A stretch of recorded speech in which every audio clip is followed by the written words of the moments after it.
जब मात्र 300 स्पार्टन्स जेरेक्सिस की विशाल सेना के सामने लड़ने के लिए जा रहे थे तो रास्ते में आर्केडियंस मिल गए। आर्केडियंस ने कहा कि हम भी तुम्हारे साथ लड़ना चाहते हैं, पर मैं हैरान हूं कि सिर्फ 300 सैनिक लेके तुम इतनी विशाल सेना से कैसे लड़ोगे। तो स्पार्टन्स के मुखिया ने एक सवाल पूछा आर्केडियंस की सेना से एक एक करके। उसने पूछा कि तुम्हारा पेशा क्या है। तो आर्केडियंस की सेना में से लोगों ने जवाब देना शुरू किया कि मैं मूर्तिकार हूं, मैं शिल्पकार हूं, मैं लोहार हूं। फिर स्पार्टन्स के मुखिया ने अपनी सेना से सवाल पूछा कि तुम्हारा पेशा क्या है। तो उन सब ने जवाब दिया खून, खून, खून।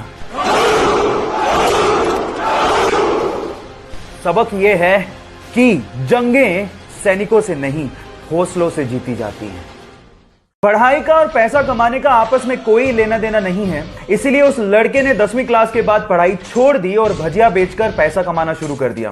फिर अपने दोस्त की मदद से 1948 में यमन चला गया और वहां पर एक पेट्रोल पंप पे काम करना शुरू किया। देखते ही देखते अपनी मेहनत की बदौलत वो वहां पे क्लर्क और फिर मैनेजर बन गया। लेकिन उसके दिमाग में तो अलग ही सनक चल रही थी।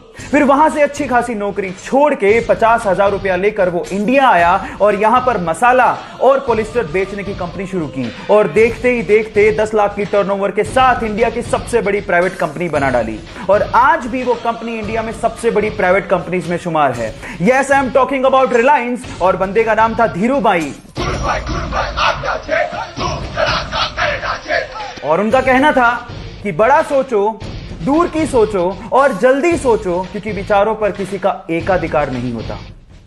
जब सीता मैया को रावण लंका उठा के ले गया तो उनको भगवान राम की तरफ से संदेश देने के लिए और उनका हालचाल पूछने के लिए हनुमान जी ने पर्वत से छलांग लगाई और समंदर के रास्ते होते हुए लंका जाने लगे। रास्ते में उनका सामना सुरसा से हो गया। सुरसा ने कहा मुझे तो भूख लग रही है, मैं तो तुम्हें खाऊंगी। हनुमान जी ने कहा कि मैं सीता मैया से मिलके आता हूं, आते वक्त जो तुम्हारी इच्छा हो कर लेना। सुरसा ने कहा नहीं, मुझे तो भूख अभी लग रही है, मैं तो अभी खाऊंगी। तो हनुमान जी ने कहा वक्त जाया मत करो, खा लो। तो सुरसा ने उन्हें खाने के लिए अपना 1 योजन का मुंह खोला। 1 योजन का मुंह मतलब 8 मील मुंह खोला। जैसे उसने 1 योजन मुंह खोला, हनुमान जी 2 योजन के हो गए। सुरसा ने 2 योजन का मुंह खोला, हनुमान जी 4 योजन के हो गए। ऐसे करते करते सुरसा ने 64 योजन का मुंह खोल लिया। तो हनुमान जी ने बुद्धि दिखाते हुए अपना शरीर छोटा किया और उसके मुख का चक्कर लगाते हुए बाहर आ गए। यहां समझने लायक और सीखने लायक बात यह है कि जब पावर दिखानी थी तो हनुमान जी बड़े होते चले गए, लेकिन जब बुद्धि दिखानी थी तो हनुमान जी छोटे हो गए। जब वो 9 साल के थे तो उनकी माता का देहांत हो गया। घर के हालात इतने खराब थे कि उन्हें रेलवे स्टेशन पर कूली तक का काम करना पड़ा। इसके बाद जैसे तैसे करके उन्होंने बस कंडक्टर का एग्जाम पास किया और बस कंडक्टर लग गए। इसके बाद तो जैसे कि उनके अंदर का आर्टिस्ट ही बाहर आ गया। लोग ऐसा कहते हैं कि बस कंडक्टर के तौर पे वो काफी ज्यादा फेमस हो गए थे क्योंकि वो बहुत ही स्टाइल से सीटी मारा करते थे और बहुत ही स्टाइल से टिकट काटा करते थे। ये देखकर उनके साथियों ने उनको एक्टिंग स्कूल ज्वाइन करने के लिए मोटिवेट किया और साथ ही साथ उनकी फीस भी भरी। और उसके बाद उन्होंने पीछे मुड़ के कभी नहीं देखा। काफी स्ट्रगल के बाद उनकी पहली मूवी में ही उन्हें नेशनल अवार्ड मिला और देखते ही देखते वो साउथ में सुपरस्टार और गॉड माने जाने लगे। जहां हालात ये हैं कि बाकी एक्टर्स को अपनी मूवीज हॉलिडे के दिन रिलीज करनी पड़ती है, वहीं जब इस सुपरस्टार की मूवी आती है तो अपने आप वो दिन हॉलिडे हो जाता है। Yes, I am talking about Thalaiva Rajinikanth. जब 13 अप्रैल 1919 को जलियांवाला बाग में जनरल डायर ने सैकड़ों निहत्तों पर गोलियां चलवा दी तो इस बाग से 40 किलोमीटर दूर एक गांव से 11 साल का बच्चा जलियांवाला बाग की तरफ पैदल निकल पड़ा और बाग में खून से सनी हुई मिट्टी को अपने हाथ में लेकर अंग्रेजों से आजादी के सपने देखने लगा।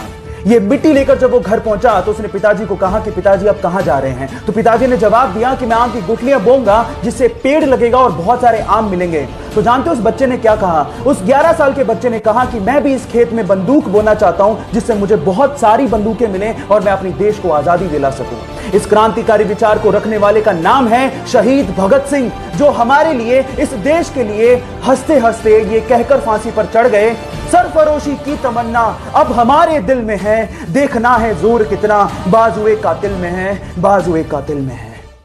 कोंढाणा के किले को मुगलों के चंगुल से जीतने की जिम्मेदारी छत्रपति शिवाजी महाराज ने अपने बचपन के दोस्त और सूबेदार तानाजी को दी। हर मराठा पागल है स्वराज का, शिवाजी राजे का, भगवे का।